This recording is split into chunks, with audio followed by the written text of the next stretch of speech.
isn't Pluto. We must have crash landed somewhere else. Everything looks so red. I think we're on Mars. Oh no, we've run out of fuel and we're stuck on Mars. What are we gonna do? Hey, look, there's a Martian. I bet he can sell us some fuel. Hello, Martian. Do you have fuel to sell us? Yeah, but only if you can afford it. $10,000 per pound. Oh boy, that's a lot of money. Let's talk to our friends at home to see if they can help us. Houston, we have a problem.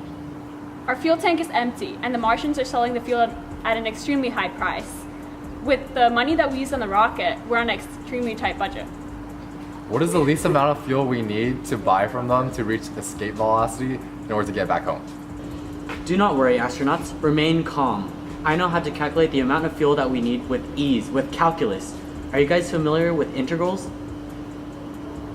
Rocket science is quite complicated. I'm gonna need all of your help to figure this out. Hold on, let me go to my office. Okay, so we need to start off with the momentum equation that we learned in Mr. Van Duzen's class. Do either of you remember it? Oh, I remember. How can I forget? Momentum is equal to mass times velocity. So the momentum of the rocket will be equal to its mass times its speed. Unfortunately, all of these variables are going to change as you're using up fuel. What can we do? Well, we can separate the mass of the rocket into the sum of the masses of the fuel and the rocket itself. Remember that the fuel's mass is changing. Maybe you should change F to delta F to show that it changes. Good idea! Well, that equation only works when the rocket's not moving. When we're in the air, we have to account for the momentum of the fuel coming out. Maybe we can use the letters I and F to show initial momentum and final momentum. I'll also use R to represent the rocket and V sub E to represent the velocity of the fuel coming out. I'm going to expand these expressions and see if I can cancel anything out.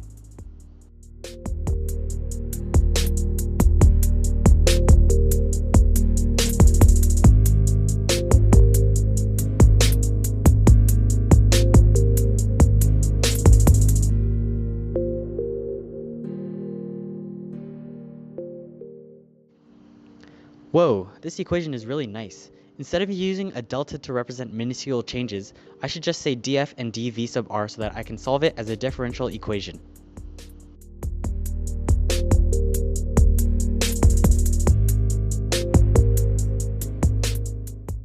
So is this a final equation? No, I don't think so. We need to find out how much fuel we need to reach escape velocity. Yes, that's right. So we need to isolate dv sub r and take the integral from the initial velocity to the final velocity to get the equation for escape velocity, which is the same thing as final velocity.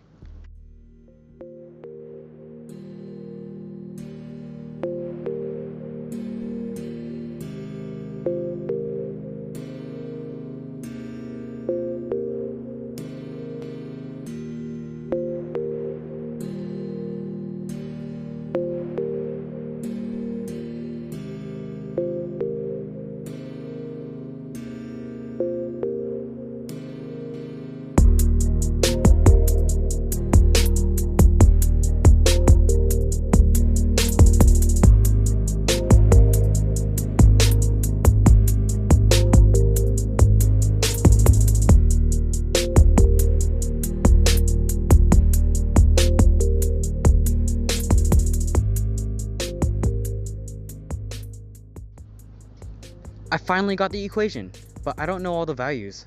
You guys are going to have to help me with that. Okay, so V sub F is escape velocity, and escape velocity is 5 kilometers per second. Okay, so V sub F equals 5 kilometers per second. And M sub F is the mass of the rocket without the fuel, and that is 165,000 pounds. And V sub E is exhaust velocity, which is 3.188 kilometers per second. Got it. V sub E equals 3.188 kilometers per second.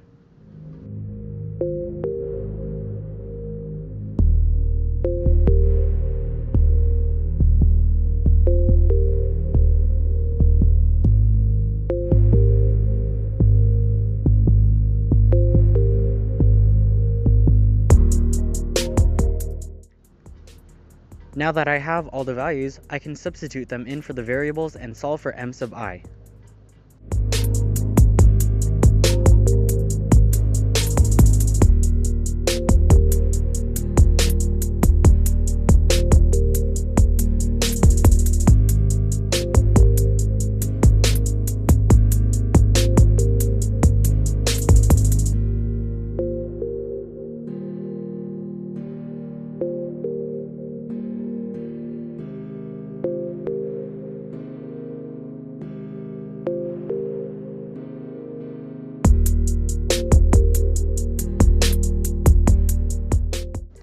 I got it!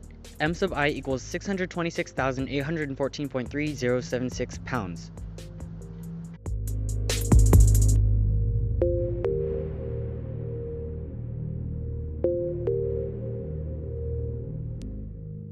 Wow, amazing. That will only cost us $6,268,143,076.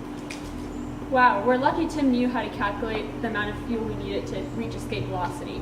Otherwise, we would have been stuck here forever. Wow, you Earthlings sure know calculus. Maybe you could send some theorems down to us so we could be as smart as you. Maybe if we can squeeze some of our brains, we can teach them to you.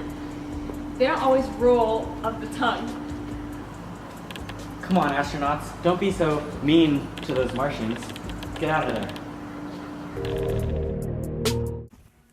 This diagram shows the relationship between the mass of the rocket and the fuel. The weight of the rocket deaccelerates the rocket while the thrust helps accelerate the rocket. To calculate the fuel needed to reach escape velocity, we need to use the equation V sub F equals V sub E times ln of M sub I divided by M sub F. To calculate M sub I, we need V sub F, V sub E, and M sub F. Those three values were calculated and are not standard values. Any error in the calculation of the three variables will negatively affect our final value. Although these errors are not probable, there is a slight chance that they might occur. That is why we need to be extremely careful when doing your calculations. Hope you understand, astronauts.